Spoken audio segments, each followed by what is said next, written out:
Hello everybody and welcome to the first episode of our Hearthstone series here on Freeform Gamer, where we are going to learn to play Hearthstone for free-ish, definitely on a budget.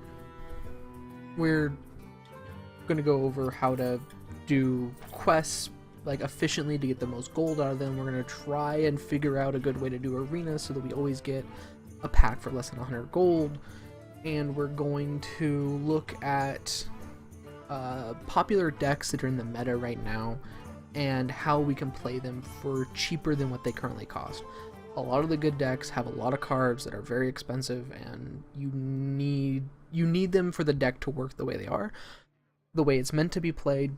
But we're going to try and find some cheap alternative cards.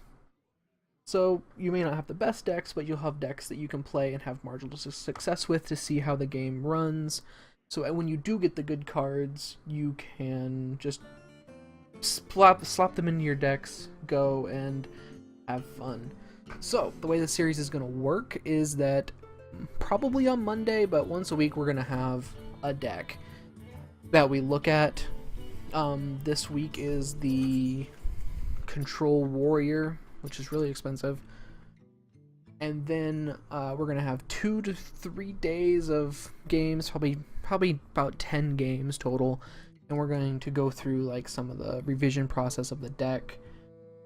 Whether or not the deck comes out to be any good, I don't know, but we're gonna have fun with it anyway. And then we will probably finish the week out with questing and an arena run or two, and you guys can watch me fail miserably at drafting an arena because I'm bad at it. Okay, today we're going to be looking at the Control Warrior, which is by far the most expensive deck I've ever played. It's got a lot of legendaries in it, a lot of legendaries that do a lot of unique things that are required for the deck to function as effectively as it can be. Now, what does that mean? That means I did not have all the pieces for it. I have a lot of the pieces, but like this is a budget show, so we are going to look on how we're going to play this deck without some of the staples of the Control Warrior, such as Gormosh Hellscream. Yes, this deck does not run Gormosh. It does not have that burst 12 damage at the end, which finishes people off, and it suffers for it. So we might try and throw some of that into it. But this has been working fairly good for now. So let's just run through the deck real fast, some of the combinations you can use, and each card's key piece. I'm probably going to miss some of it, but we're going to play some games later so we can see how the whole thing kind of gels together, or how bad I play the deck. You know, that's always a thing too. So we have the staples of a Control Warrior here. We have the Execute, which synergizes very well with Whirlwind and with the Cruel Taskmaster, as well as where is it? Death Bites, Death Rattle, deal 1 damage to all minions. That's very good. Dr. Boom's Boombots, they can have some synergy with it because they do random damage to random enemies. 3, 2, 1, go. Okay, next on the list we have Shield Slam, which is probably your #1 removal for most things that you can't execute. So you have your Armor Smiths, you have your Shield Blocks, and you have your Shield Maiden to boost up your armor count right before you Shield Slam something into oblivion. This works very, very, very well against handlock decks, as well as some shaman decks, and pretty much everything in the entire game. But you just have to really know when to armor up and when not to. Like, you attack before you armor so that you can have that 2 armor later. Remember, armor is direct damage. Health is useless, except for you need at least 1 to stay in the game. So now we have Whirlwind that synergizes extremely well with Armorsmith and our Acolyte of Pain. You should be getting at least 2 cards out of your Acolyte of Pains and 2 armor out of your Armorsmiths, preferably more. You can usually get a lot more, especially if you drop your Armorsmith behind a Sludge Belcher. You're guaranteed 2, plus you can Whirlwind your entire board, and you can get armor incredibly fast. I think one of my games I was up to 70 life total, 30 hit points plus 40 armor. It's insane. At that point, I wish Shield Slam hit people's faces because it was over. Okay, Fiery War Axe should not need much of an explanation. It's just a good early minion removal. For most decks, it will be good against it, but sometimes if you draw it late in the game, sometimes it doesn't do anything. Remember, you usually want to keep it in your starting hand. Acidic Swamp Ooze, the first piece of the puzzle that I did not have, which is Harrison Jones. You notice he's not on this list? Yeah, there's no awesome hat in this list. Nope. Nope, no museum. Nope, nothing. But we have our ooze. So what does that mean for us? Well, it means that we don't have the 5/4 body of Mr. Jones, and we don't have the card draw that comes with them. What we can do, though, is use it to destroy weapons in certain situations. Usually, it's only going to be useful against paladins and other warriors. You want to use it on their Gorehowl. If you're playing a warrior, if you're playing against a paladin, you're probably going to want to get rid of what is the sword that comes from Tyrion? I don't remember the name of it, but it's the one that is 5 damage and 4 charges. Yeah. So Armorsmith we talked about a little bit already, but to reiterate, you want to play it down behind a Sludge Belcher, or play it down when you have a bunch of things on the board and you're planning on whirlwinding. You want to get as much armor as you can out of your Armorsmith. It's going to keep you in the game, it's going to let your Shield Slam hit things. It's one of the most important cards in the deck. If you don't have it, craft it, because there isn't a really good replacement for it. Cruel Taskmaster. This is used to me when I was first playing the Control Warrior. It was only to do execute. I would only ever hit things and execute them, and I still do a lot of that. But where it comes into really handy is when you have an Armorsmith that has 2 health left, so you can buff it up. It gives you an armor, and then you hit someone. You clear a minion, and it gives you even more armor. Or you can use Cruel Taskmaster to buff up a 5 damage enemy minion, and then hit it with a big Game Hunter. It's incredibly versatile, and I underestimated this card for a very long time. And I'm hoping no one else does, because you're probably better at the game than I am. Shield Block, pretty self-explanatory. You probably want to save it. If you don't need the card draw at that exact moment, I'd save it to use with Shield Slam. Just more ways of activating Shield Slam are never wrong. So on turn 6, you can Shield Block, Armor Up, and then Shield Slam for, what was that, 7 damage? It's not bad. Acolyte of Pain, pretty self-explanatory, but you should be getting at least 2 cards out of it.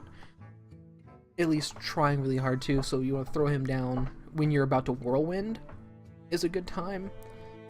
Or when your Death Bite's about to break on the next hit, throw him down so you can get a card, and then you get a card when they kill it.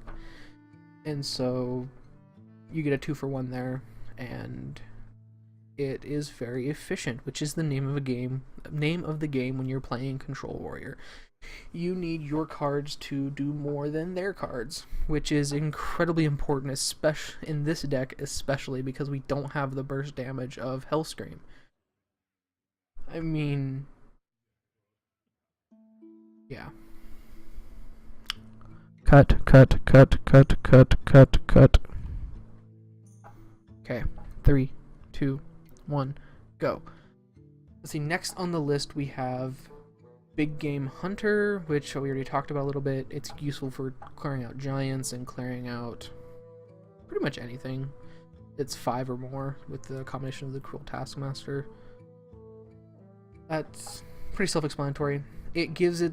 The reason it's in this deck is, well, one, I needed cards to fill in spots, but also because it gives you that little bit of leeway when you're dealing with some other things. Like, do I want to execute Loatheb? What if he has, you know, Alexstrasza coming up or something? Well, with the little extra with Big Game Hunter, you don't have to worry about it quite as much. Deathbite is just a good weapon. It's incredibly useful, so if you play it on turn 4, smack him in the face, then on turn 5 he plays Sludge Belcher, you throw down your Armorsmith and Cruel Acolyte of Pain, and smack the Sludge Belcher in the face, you kill it with the Death Rattle, and you draw a card. It makes your play, that's like the ultimate play as far as efficiency is considered. Sludge Belcher, you need this guy. He's too good not to include. He's running in almost every deck these days, and it's specifically to counter Zoolock decks and the really aggro Hunter decks.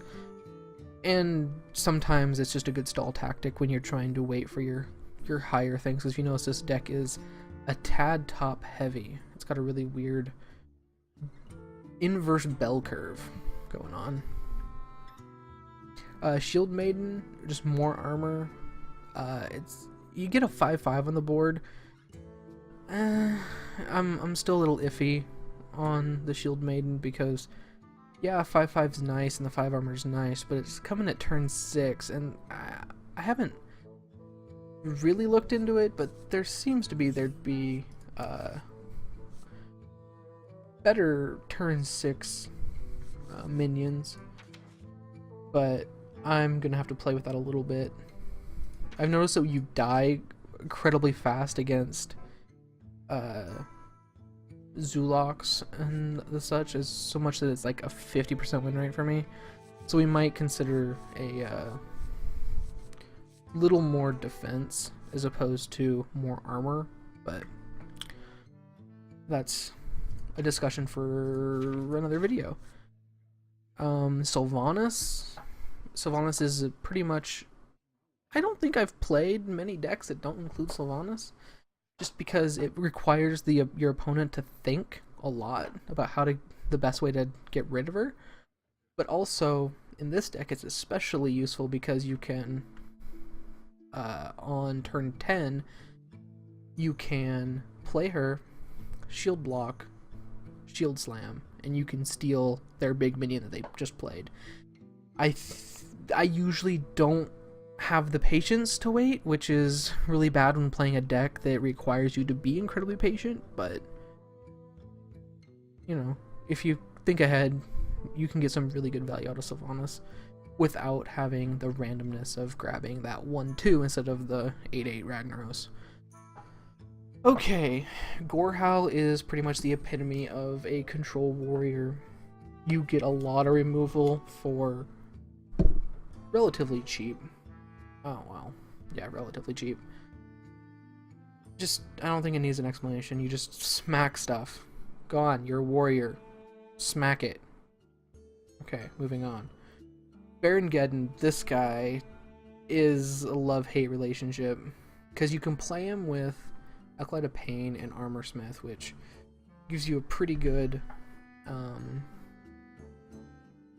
synergy there, but it's still killing off your guys.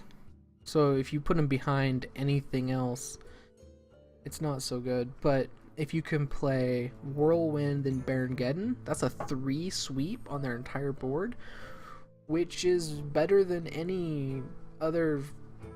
It's a 3 damage sweep that you can't really. Only thing better than that is if you were to was mages, but then again, mages are mages are mages. They're just good all around. So if you can pull it off, you can get a really good sweep with Baron.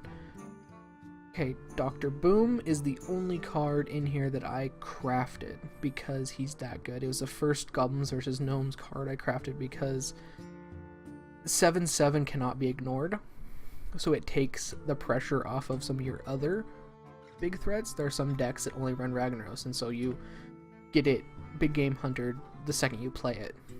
But so you can play Dr. Boom and soak up some of their removal, and also it gives you a 7/7 on the board with 2 1/1s, which I haven't had great success with, but I have seen people have very good luck with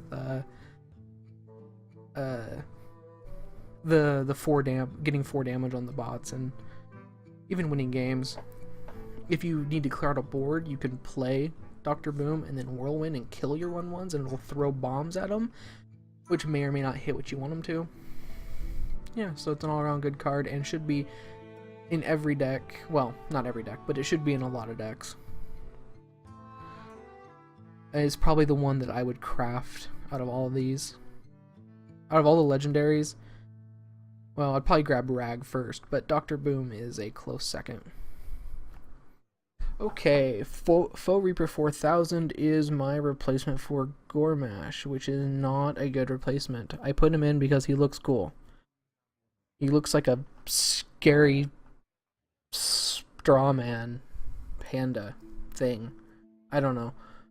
I never played World of Warcraft, so these characters are lost on me, but he looks cool, and he's gold, so he's in here. Okay, the real thought process behind it is he has a good sweep attack, which can win you a game if you're in a position where you can keep him alive for more than 1 turn. Even if you can't keep him alive for more than 1 turn, though, he will soak up a little bit of removal. With 9 health, he can't just be, like, 1 shot. He's gonna be a 2-for-1, at least. You can take off 2 Eviscerates, or you can take 2, you can take a lot of things. But he also kills things around whatever he attacks, and in this deck you need to be as efficient as possible. So if you can take out 3 things with 1 hit, that's like as efficient as it gets. So Ragnaros, man, I love to hate this guy. He's got 8 damage that's RNG'd, and it feels like he never hits what you want to, but those one time that he does hit the thing you need him to hit to stay alive, it is the best feeling in the entire world. And I would suggest putting him. He's in a lot of decks, so if you craft him, you're going to have a key piece to a lot of decks. I would suggest it. I think it was the first actual card I crafted. First original card I crafted, I mean. And yeah. So that leaves us with Alexstrasza. I'm almost tempted to remove Alexstrasza since we don't have the burst damage. But it's won me quite a few games where I'm picking off pieces of their board, and it's at the point where I can start whittling away at their health, but they're still at 30, or if you're playing against a control warrior, they're at 40 or 50 health. So you Alexstrasza them, and they take 15 damage off the bat, and then you can win in 1 or 2 hits. You can hit them with a Gorehowl, or maybe Ragnaros gets in, or something. You're going to have some board set up to where you're going to be able to win. So yeah, it's hit or miss. Like against aggro decks, you're probably gonna want to save Alexstrasza for yourself, so they get you down to 5 or 10 hit points, and then you Alexstrasza yourself back up to 15, so they can't just rush you down really fast. Other than that, I mean, it's a judgment call on who you use it on. We might experiment with having Alexstrasza not in the deck a little bit later, and that's the deck list. Join us throughout the week, and you're going to see us play a bunch of games with it, and you can see how the deck operates in a real game. And you also get to laugh at how bad I play the game and all the misplays, and I expect everyone to leave comments on how just awful I am. Yeah, if you like the video, go ahead and give the channel a follow, and we will see you next time. Bye.